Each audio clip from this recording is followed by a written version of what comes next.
Scrappy Peep, Suzanna here today for the Scrap Room, and I am sharing with you this layout created using the PinkFresh Keeping It Real in the April kits. Can you believe it's April? It's crazy.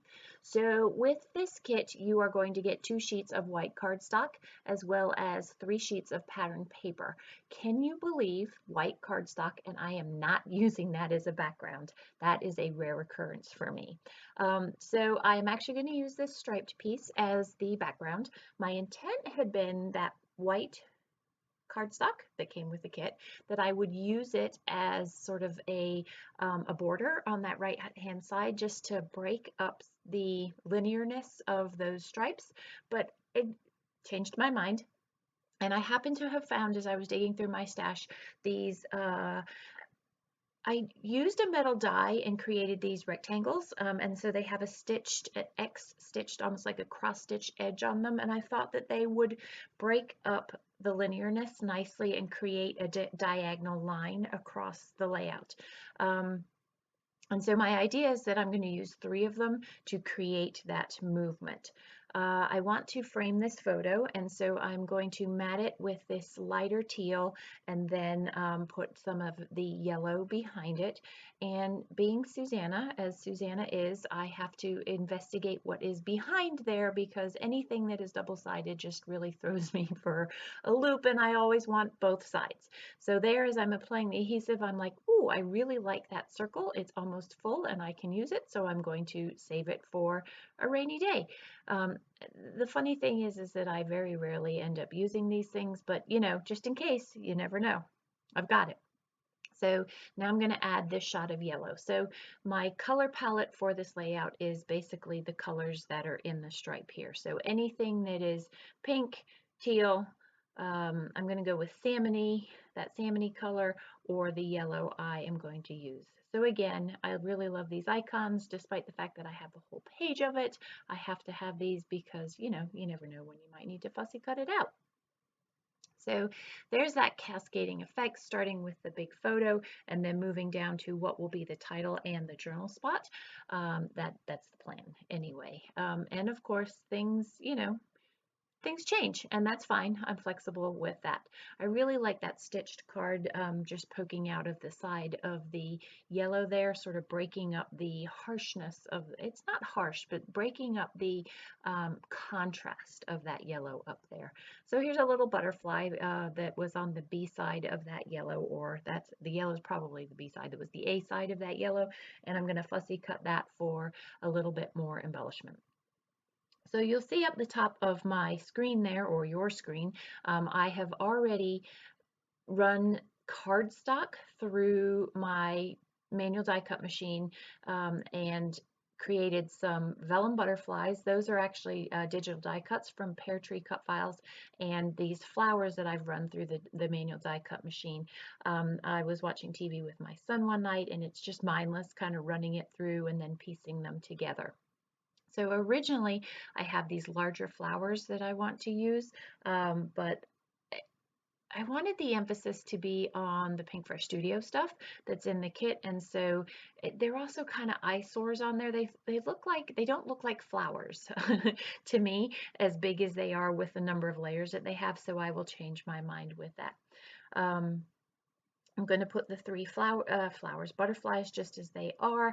I really wanted to fussy cut these leaves, and as I created the flowers, my intent had been that I was going to fussy cut the leaves, but the way that the leaves are laid out on the paper with an overlap, a white outline overlap, it was hard to figure out how I was going to fussy cut those.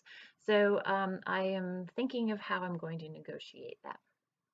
In the meantime, I really like these tags. I wanted to fussy cut some of them partially so that they were windows, the pockets that would open. And I have another piece of this that I bought on my own that it's still something that I'm toying with in my head and trying to figure out. So with the kit, you're going to get a row of enamel dots, colors will vary, and then a mix of PinkFresh icon and flower die cuts that will also vary. And I am going to cut out that blue because it doesn't work and incorporate those into the flowers that I already have. I love that the flowers are there, but I wanted a little bit more, which is why I ended up pulling out coordinating cardstock and going with that. I had to cut out the blue. I could have left the blue in there, but there isn't any blue anywhere else in the layout, and I didn't want this random thing sticking out. So this sticker that says this is part of my story, I'm going to put there, but and leave there. And the reason I like it there is because it works with that yellow line that's running up the photo there. So a little bit about the photo, and this is in the journaling. My daughter is an animal fanatic. She loves animals, she always has, and we were at, where were we? Busch Gardens in Florida, and no, SeaWorld. We were at SeaWorld in Orlando, and she absolutely loves sea mammals. So my son and I actually went on one of the backstage tours, interactive, what did they call them? Interactive experiences, behind the scene tours, and she wasn't old enough to go. And so the following year when we went back, on the spur of the moment, we were able to get tickets for her and my husband to go and do the tour that my son and I had done the year before. And she talked about it for days and days and days. So this is her meeting Garfield, the walrus.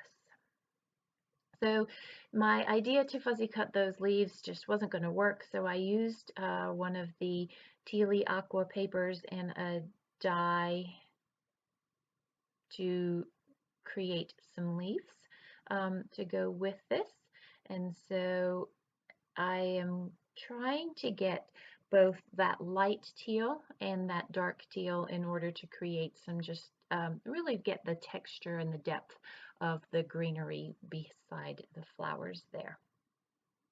So this is where I am going to decide that I really like the flowers, but they're a little big, and so I'm going to have a cascade of flowers, a graduated size of flowers, and I'm going to use my row of dots, which happen to be that pinky color.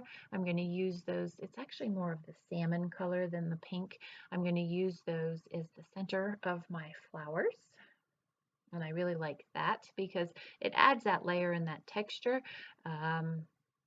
Without having all of the layers of the flowers that I had originally intended or set out in my mind that I had needed. And I love the way that these flowers, these florals, cover the irrelevant parts of that photo up there. There's really nothing relevant to the story. And so it just is a nice way of drawing your focus to my husband and Mia and the walrus there. So I could have gone with a sort of more, shall we say, sea-y theme, underwater theme for the walrus, but I really liked the way that the colors worked with the color in my husband's shirt, as well as that yellow stripe. There's something about that yellow stripe in the photo that just I am drawn to, and I like the way that it's softened by the stripes in the paper here. So just putting a few of the smaller flowers that I had cut out to build up that floral cluster there, and then try and have a matching but different floral cluster down the bottom there. I like the way that that rounded tag there, you actually don't end up seeing that it's rounded. I'm going to end up covering that up, but I like the way that it ties together and it sort of closes the gap between the top right photo and then this journal spot down here on the left.